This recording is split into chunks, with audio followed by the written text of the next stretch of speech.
Diseño y tenemos un gran interés en investigar sobre un proyecto que se llama Pasado, Presente y Futuro del Diseño en la Producción y Consumo de los Bienes Culturales en la Ciudad de México para el siglo XXI.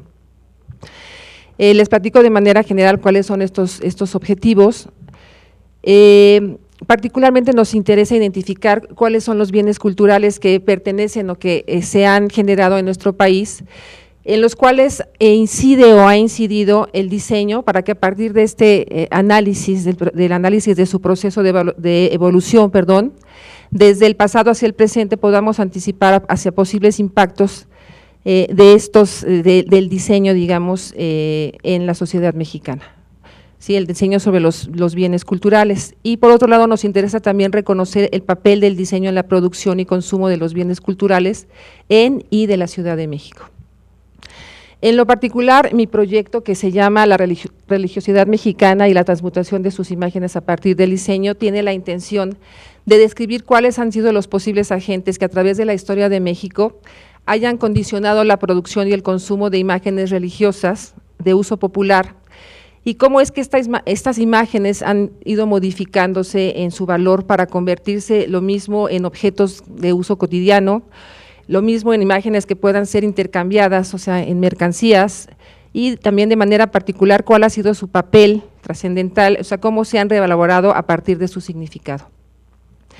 Es importante para mí descubrir o analizar quiénes han sido los productores, o sea, quiénes han sido justamente estos diseñadores, estos creativos de las imágenes religiosas, ¿no? Con qué fin se han producido estas imágenes y finalmente también, de manera importante, quiénes las consumen, ¿no? Y por qué las consumen. Todo esto, pues, obviamente está ubicado en el contexto que es México. Se han revisado varios momentos históricos de la historia de México. Entonces voy a comenzar, me disculpo, yo comentaba con algunos de mis compañeros, la investigación se está construyendo, es un tema muy amplio y bueno, es simplemente poner sobre la mesa algunas cosas que se han detectado, que se han ya investigado. Voy a permitirme leer algunos textos que de alguna manera van a fundamentar o van a dar apertura al tema de las imágenes religiosas en el entorno de lo que serían propiamente los bienes culturales. Entonces, para Apaduray, la cultura es un sistema de significados que está vinculado y que se encuentra localizado en un contexto de significación, donde las mercancías van a adquirir valor de uso y de cambio, y en este contexto se van a transformar de manera continua estos significados, o sea, esos significados que también asignan valores distintos. Para Thompson, la cultura está constituida de formas simbólicas, que son acciones, que pueden ser objetos, que son expresiones significativas. Él nos dice, el valor simbólico que tienen los objetos es asignado por la estimación de los individuos que las producen y además también de quienes los consumen o los reciben. Una información simbólica se convierte en una forma simbólica se convierte en un bien simbólico cuando se le es asignado una valoración económica. En este momento existe ya una correlación entre los conceptos de bien y de mercancía. Es entonces que los bienes simbólicos son tal por su capacidad de significar. Al ser los bienes culturales un tipo de formas simbólicas, el hecho de estar insertas en contextos sociales las hace ser objeto de procesos de valoración económica y simbólica. Para Douglas e Isherwood, las mercancías están dotadas de un valor acordado por innumerables consumidores asociados, un conjunto de personas que los consumen, quienes van a graduar cuál sería su importancia, ¿sí? Cuáles, apelando a juicios antiguos o partiendo de otros, ¿no? Y los bienes son necesarios, como todos sabemos, para que una cultura se haga presente, para que se haga visible. De acuerdo con García Chianclini, a través del consumo cultural, los individuos se apropian y utilizan productos en los que el valor simbólico predomina sobre los valores de uso y de cambio, que son subordinados a este. Para Marx, un bien es algo útil que puede o no ser una mercancía y que se convierte en ella cuando ésta es intercambiada por esa otra mercancía que es el dinero, y en ese momento va a manifestar su valor. Por su parte, Clifford Geertz afirma que las formas simbólicas son intencionales, se asumen por convención, son estructurales, se refieren a algo y se ubican en un contexto determinado. Algunos objetos de uso práctico pueden ser constituidos en formas simbólicas debido a las correlaciones que se han establecido y aceptado socialmente. Por ser contextuales, las formas simbólicas son objeto de procesos de valoración simbólica y económica. Para Sewell, la cultura es una esfera institucionalmente definida y específicamente consagrada a la producción, circulación y uso de significados. Una subesfera bien podría ser junto con la música, con el arte, con la moda, la religión. Y finalmente, bueno, para Luz María Ortega Villa, afirma que los bienes culturales constituyen las prácticas humanas que tienen como finalidad específica la producción de sentidos mediante recursos socialmente establecidos para tal fin. Los bienes culturales son un tipo particular de formas simbólicas cuya especificidad es que son producidas en un campo social de la producción cultural, un contexto, ¿no? Para Bourdieu, una de las prácticas culturales tiene que ver con la pintura. Las pinturas religiosas de manera particular pueden ser muy bien, se pueden considerar como un bien cultural, ya que son, los bienes simbólicos pueden ser a la vez también mercancía y objeto simbólico. Entonces, los artistas son productores de bienes culturales y va a existir siempre una equivalencia entre los bienes culturales y los bienes simbólicos, que además pasan a ser capital simbólico cuando alguien se apropia de ellos y cuando alguien los adquiere, cuando alguien los consume, se les otorga un poder simbólico. Entonces, las pinturas religiosas, y yo agregaría las imágenes religiosas en general, esta producción iconográfica, bien pueden ser bienes y productos culturales. Tratando también de asumir una definición tomada también del trabajo realizado en el área, podemos decir que un bien cultural es una entidad material o inmaterial, o sea, hablamos de bienes tangibles e intangibles, que se va a generar necesariamente dentro de un contexto cultural, de un contexto histórico, que va a representar una utilidad o un patrimonio, algo que es heredado de generación en generación, que se cultiva y de cual se van a beneficiar las personas. Tiene generalmente un valor positivo y por ello se estima, ¿sí? Es también adecuado para algún fin.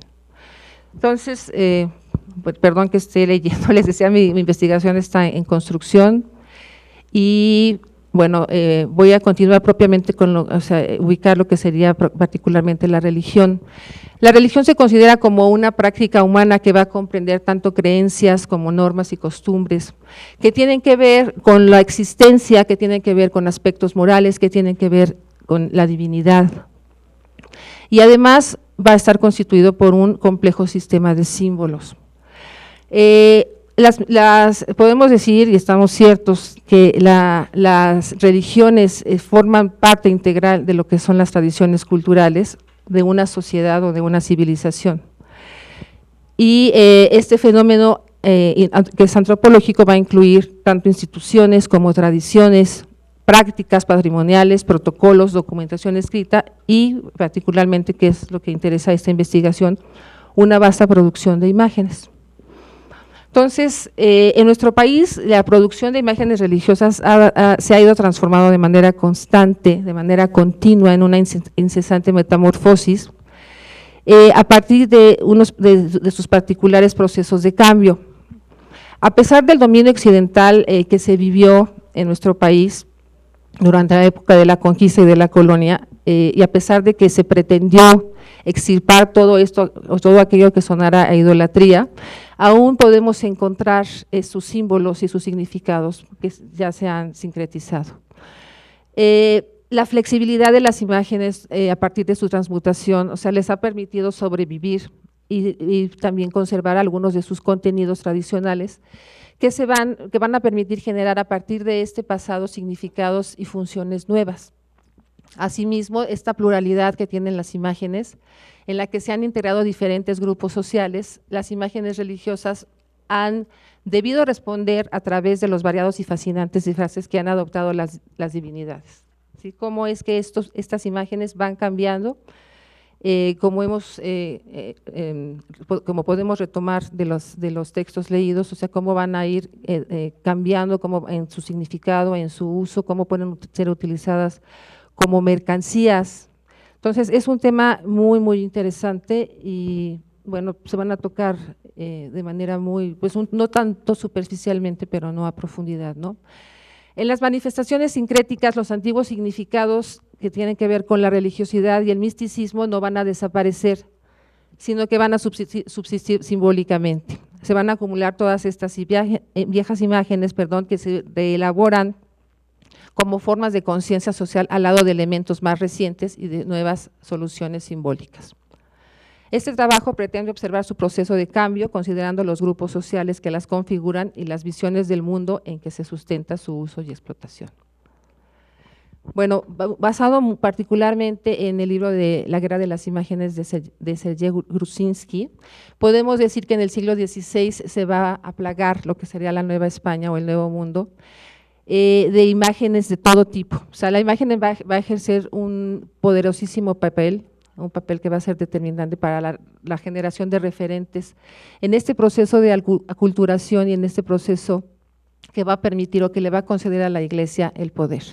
Entonces, el continente americano, como les comentaba, se va a poblar de imágenes, lo mismo paganas, porque son consideradas paganas aquellas que se producen, aquellas autóctonas, en medievales, renacentistas, manieristas y barrocas, que lo mismo van a resultar didácticas que hasta milagrosas, entre muchas otras. Entonces, como todos sabemos, para Cortés estaba justificada la conquista porque había la necesidad imperante de erradicar todo lo malo, ¿no? Todos estos imágenes que referían ídolos, ¿sí? Estas imágenes que fueron reemplazadas de manera sangrienta y brutal, de manera exhaustiva y progresiva, y esta idolatría autóctona era justamente lo que autorizaba y lo que legitimaba que las imágenes españolas se impusieran sobre la religión de los indígenas y que además, por otro lado, se destruyeran las paganas. Se manejaba mucho esta cuestión, como ustedes saben, de que el bien se enfrentaba al mal, de que la verdad tenía que imponerse sobre la mentira y que lo divino tendría que ir también sobre lo pagano. Y como saben ustedes también, a su paso, los conquistadores, estamos hablando aquí no propiamente de la conquista religiosa, sino de la conquista militar, pues Cortés y su séquito iban obsequiando imágenes religiosas, intercambiándolos por imágenes de gran valor, como vamos a ver a continuación, imágenes que eran producidas con materiales preciosos y que obviamente tenían un significado distinto para los españoles. Entonces, no importando la condición y el cargo, se trataba de pues atrapar a todos los indígenas o de evangelizarlos, ¿no? Entonces, las imágenes que los indígenas referenciaban tenían funciones de todo tipo, ¿no? Tenían lo mismo propiedades servían en cuestiones políticas o terapéuticas o también climáticas.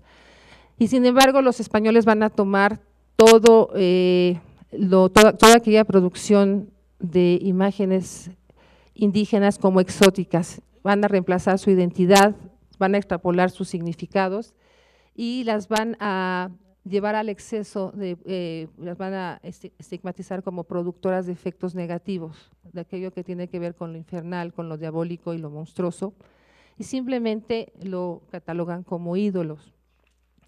Los colonizadores colocaron sobre lo indígena lo demoníaco, ¿sí? Los ídolos, todo era ídolos y falsas imágenes que eran adoradas por los paganos. Y sin embargo, bueno, curiosamente, aquellas imágenes, aquellas obras que estaban realizadas con materiales preciosos, pues eran apreciadas de manera totalmente distinta, ¿sí? Tanto en la parte estética como mercantilmente. Sí, eran apreciadas como de gran valor. Y aquí no aparecía nunca la palabra ídolos, se exportaron enormes cantidades de imágenes y nunca se preguntaban qué significaban o a qué se referían, ¿sí? Una imagen que es muy interesante esto es cómo puede cambiar su mismo discurso simplemente por el hecho de presentarse en un material distinto, de representar un valor que le da, que se le otorga en el mercado, y por ser también raro, ¿no? ¿Cómo es que esto podría evolucionar de ídolo maldito a simplemente a algo curioso, algo inofensivo, bello y raro? Entonces, el poder de un ídolo se aniquilaba o se quedaba neutralizado cuando tenía un valor mercantil y dejaba de ser una representación demoníaca para convertirse en un objeto de gran estima o de gran valor. A diferencia de Occidente, en América no había algo que propiciara la gestación y el nacimiento de una conciencia identitaria, como había pasado en Europa, ¿no? Después de la caída del Imperio Romano. Aquí no teníamos mártires, tampoco existían santos locales, tampoco se podía lograr este desarrollo de las monarquías apelando a un origen o atributos divinos como lo hicieron en Europa. Y por otro lado, a pesar de que se importaron una gran cantidad de reliquias, los indígenas no podían tomar estos santos y sus reliquias como propios porque no les significaban nada, ¿sí? Entonces no se podían convertir como sus protectores. Hablando de autoridad, pues también la figura del rey, del monarca español era totalmente ajena, era algo que existía, pero que sonaba muy lejano y misterioso, incluso sagrado o divino, pero no estaba esa presencia física que se requería. Entonces, para facilitar la conversión de los indígenas, tanto las deidades como los días festivos se van a entrelazar y se van a convertir en otros, a partir de transmutar la figura, o sea, lo que realmente existe, lo que realmente es sobre lo figurado, sobre aquello imaginado, sobre aquello pagano.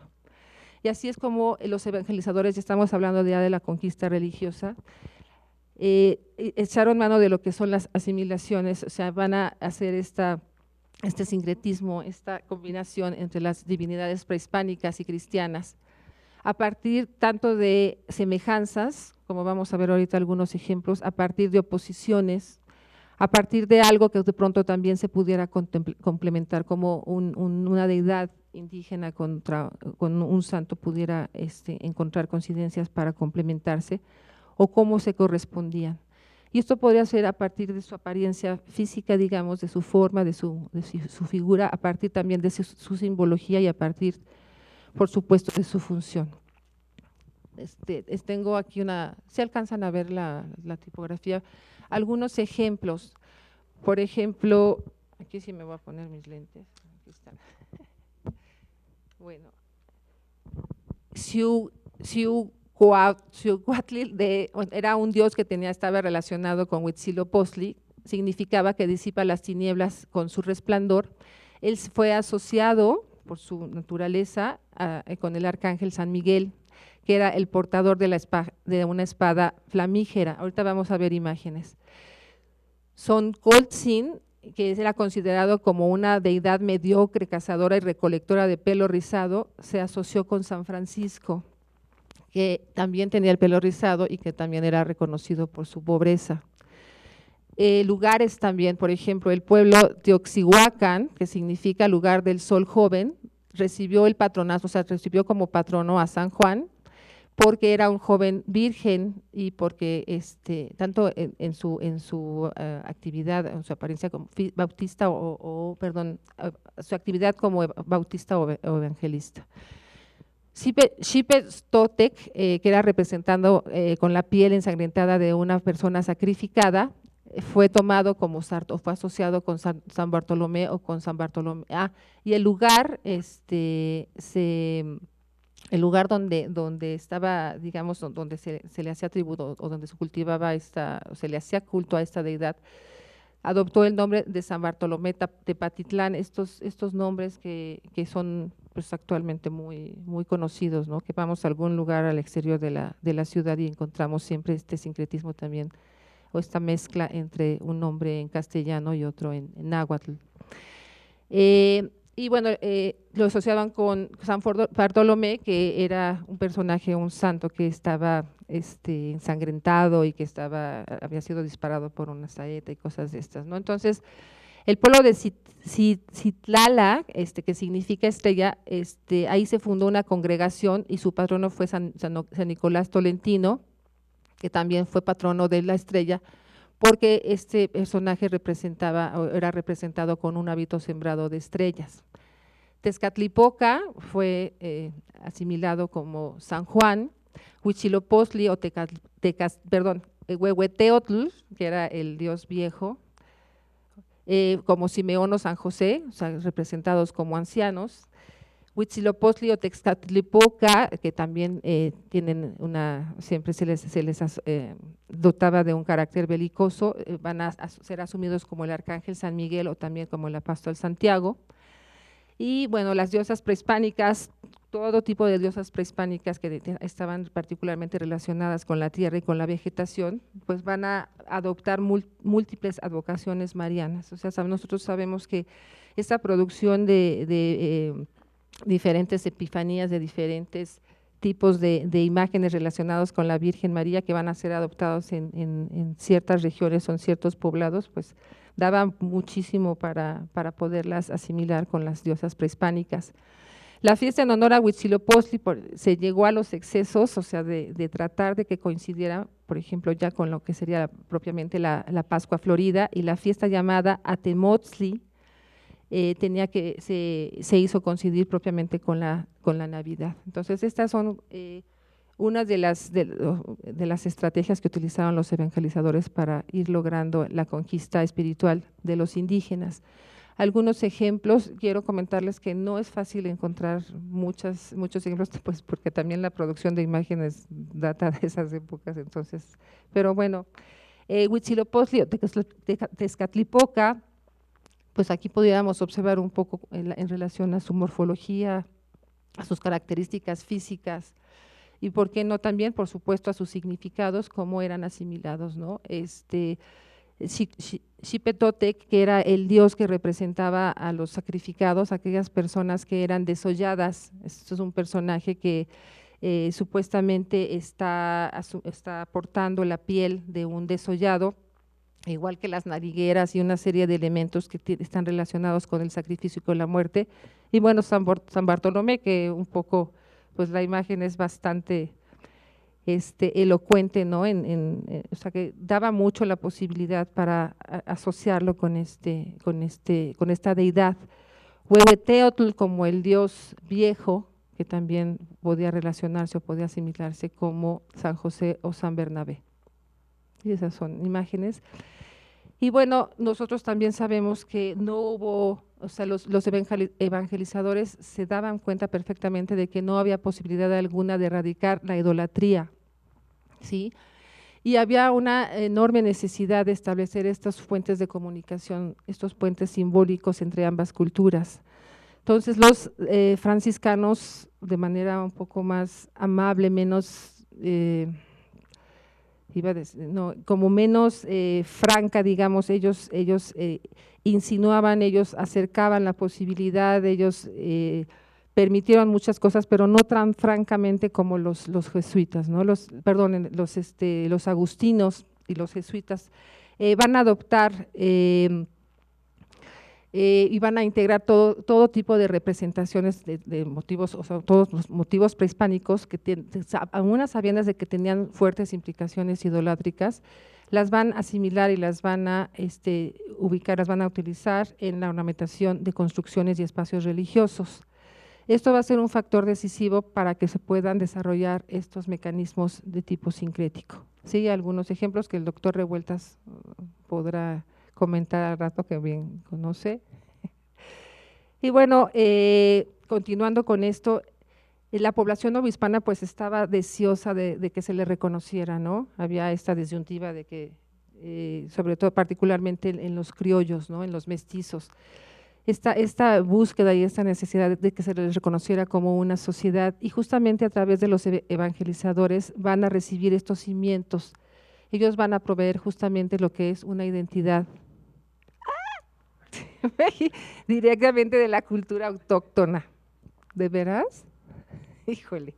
Bueno, rapidísimo, ellos harán sus intentos por aislar lo inocente, ¿sí? Que eran supuestamente la piedra de los nopales, harán o sea, lo posible por separar aquello que consideraban como idólatra, el águila y la serpiente, ¿no?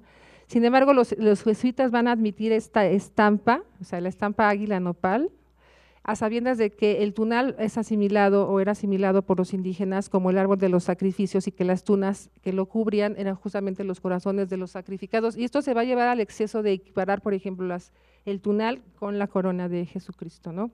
Que ya no hay tiempo de comentar. Pero por la otra parte, por ejemplo, también se van a colocar en la lápida del atrio de la iglesia de San Francisco la piedra y los nopales de Tenochtitlán, y también van a quedar bajo las armas de Alfonso de Montúfar, que es el segundo arzobispo de la Nueva España, y en la portada de las constituciones del arzobispado de México van a incluirse estos símbolos patrios. Este ejemplo se refiere a algo similar, o sea, esta asociación, esta asimilación entre una cultura y otra ya de manera manifiesta a través de estas imágenes, ¿no? También de manera muy rápida, esta no es la imagen que corresponde, pero estas dobles lecturas o esta necesidad de que los indígenas entendieran que a través de la religión católica y de sus santos podrían los indígenas llegar a lo divino, ¿no? Llegar a Dios. Entonces, se supone que en la imagen original tendríamos que ver la imagen de San Francisco, que está soportada por un águila que sostiene a la vez, o sea, que sostiene al santo y que encima se eleva a la cruz, o que se está elevando a la cruz. Entonces, el grupo tunal águila quedaba relacionado con la cruz por intermediación del santo. Entonces, los indígenas podían acceder al cristianismo y llegar a Dios por mediación de San Francisco. Insisto, no son las imágenes, pero es un poco lo que pudiéramos imaginar. Me voy rapidísimo, ¿ya se verá 5 minutos? No voy a alcanzar. Bueno, entonces, la Epifanía de la Virgen de Guadalupe, independientemente de todos estos contrastes, de todas estas diferencias, tanto de lo que opinan los aparicionistas como los antiaparicionistas, aquellos que están, o sea, que apelan que la Virgen apareció y que no, aquellos que están totalmente en contra y que lo han demostrado o que lo han intentado demostrar, ambos grupos por su parte. Nosotros no podemos negar, que este fenómeno se va a engendrar, que se engendra y se desarrolla en el proceso colonial, se va a configurar como una importantísima intermediaria simbólica, ¿sí? Esto ayuda por primera vez a ir construyendo una identidad, ayuda a que tanto indígenas como mestizos, criollos se sientan como de un mismo grupo, de una misma nación. Y más tarde, como vamos a ver, se van a incautar para fines políticos y pues, hasta convertirse en un referente fundamental en la identidad nacional. Entonces, su expresión social es sumamente compleja, tanto en lo político como en lo sagrado. Se va a definir como la madre de los mexicanos y también se va a declarar se va a constituir como la declaración nacional más evidente, ¿sí? De los mexicanos. Incluso en 1821 México se convierte en una de las pocas naciones que tienen su particular divinidad y además este fenómeno que se extiende hacia muchas otras naciones, particularmente en Latinoamérica, ¿no? Entonces, esta imagen es un ejemplo único de este proceso sincrético que va a estar colmado de contradicciones y de ambivalencias, porque lo mismo es una virgen española, que es una virgen, que una india, que es algo que se dio de manera, o sea, que nace en nuestro país, o que es impuesto, ¿no? Es la patrona de México, pero también es la patrona de Extremadura y que es el símbolo de identidad de ambas naciones, ¿sí? De la ciudad de Extremadura y de México, ¿no? Entonces, estas complejas transculturaciones y elaboraciones sincréticas de vastísimos paralelismos simbólicos y altamente dotada de significación es lo que va a caracterizar a la Virgen de Guadalupe en cuanto a su función social. ¿Ya no tengo tiempo? ¿No, Eduardo? Poquito. Bueno, pues aquí simplemente la idea era rescatar un poco, presentarles a ustedes cuál ha sido el papel que tiene esta imagen de la Guadalupana. Les decía, este tema merece especial atención, no hay tiempo para el tratamiento y llevar a profundidad la investigación, pero durante la Guerra de Independencia esta imagen guadalupana va a representar, como les comentaba, este deseo manifiesto de ser integrados socialmente, de que sean reconocidos como una sociedad, que el hecho de tener una identidad nacional, que esto pues en el momento en que se es adoptada en los estandartes, pues va a permitir que surja lo que va a ser México como una nación. Entonces, aquí la imagen de la Virgen ya es utilizada como bandera de la resurrección política, ya se plasma en los pendones insurgentes y ya este papel de intervención simbólica queda relegado para representar los anhelos y los deseos de los criollos, ¿no? Aquellos que deseaban la independencia y del pueblo en general. Entonces, hay una metamorfosis importante de Guadalupe Tonantzin, que es una imagen sagrada, se transforma en lo que va a ser una bandera de lucha, ¿no? Esto va a ser un referente político que es el necesario para entrelazar una sociedad que se encontraba vinculada y atada a una vieja devoción compartida, ¿sí? Este es el estandarte de la Virgen de Guadalupe que utilizó Hidalgo, que es considerado como el primer gran símbolo de unión. Y aquí, como les comentaba, la imagen es reformulada como el núcleo de identificación social. O sea, antes era una imagen implantada por la imagen, ahora es la Virgen, pasa por ser la Virgen India y después se constituye como una imagen protectora y ahora, más tarde sería la patrona de México. Este es el estandarte que utiliza Morelos, como si se fijan, bueno, está basado, también está diseñado a partir de recuperar los símbolos patrios, ¿sí? El nopal árabe es el tunal con el águila y la serpiente, la corona, rodeada de los colores marianos, no podían reconocer, o sea, no podía dejarse de lado lo que va a ser particularmente la influencia de la religión y de la Virgen María en lo particular. Mariano Matamoros, Vicente Guerrero, Agustín Iturbide, de manera particular, utilizando en la bandera del Ejército Trigarante, religión, unión e independencia, ¿sí? Va a declarar a la Virgen de Guadalupe como patrona de la nación, ¿sí? Y además instituye el Orden de Guadalupe. ¿Ya me cayó? Bueno, y bueno, Juárez, aún siendo liberalista, reconoce su significación y autoriza el 12 de diciembre. Ya voy a terminar. Bueno, el fervor guadalupano continúa manifestándose de muy diversas formas a través de reformulaciones simbólicas y renovados usos sociales que concentran expresiones ligadas a la idiosincrasia, a lo espiritual, al sustento de ideologías políticas,